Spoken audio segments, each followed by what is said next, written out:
Hi all எல்லாரும் எப்படி இருக்கீங்க? நான் ரொம்ப சூப்பராக இருக்கேன். காலையில் எந்திரிச்சோடனே வெளியே வந்து பார்த்தா பெரிய வண்டி. என்னடா அது நம்ம வீட்டு பக்கமாக பார்த்து வந்துட்டு இருக்கு அப்படின்னு சொல்லி நினச்சேன். அப்பா சொன்னாங்க முச்சோளெல்லாம் விளைஞ்சிருச்சுல கண்ணு, அதை அறுக்க தான் வண்டி வர சொல்லியிருக்கேன் அப்படின்னு சொல்லி.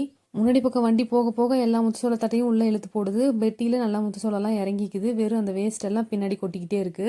என்னதான் மிஷினில் இருக்கிறது ஈஸியாக இருந்தாலுமே நிறைய கருது கீழே கொட்டி வேஸ்ட்டாக தான் போகுது. உடைக்கிற மாதிரி வர மாட்டேங்குது. அதனால கீழே இருக்க கருகதெல்லாம் பொறுக்கிறதுக்கு நான் 5 அக்கா வர சொல்லியிருந்தோம். அவங்களும் வந்திருந்தாங்க.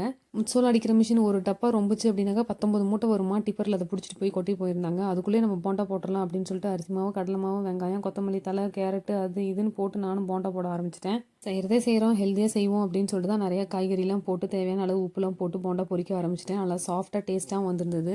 எங்கள் அம்மா பண்ண பெரிய தப்பு டீ குடிக்காத என்ன டீ வைக்க சொன்னது தான். நான் ஒரு பக்கம் டிகாஷனை வச்சுட்டு இந்த சைடு பாலை பொங்க விட்டு அப்புறம் டீ டிகாஷன் எல்லாம் ஒன்று ஒன்றா வச்சாக்க கொஞ்சம் பிளாக் டீ கேட்டாங்க. அதுவும் போட்டு கொடுத்தேன். எல்லாரும் குடிச்சு பார்த்துட்டு சூப்பராக இருக்குன்னு சொன்னாங்க. எப்படி மிஷன் சக்ஸஸ் ஆயிடுச்சு அப்படின்னு சொல்லி ஒரு சின்ன ஹாப்பி. இந்த வீடியோ பிடிச்சிருந்தா சின்னதாக லைக் போட்டு சேனலுக்கு சப்ஸ்கிரைப் பண்ணிக்கோங்க. தேங்க்ஸ் ஃபார் வாட்சிங். Bye by.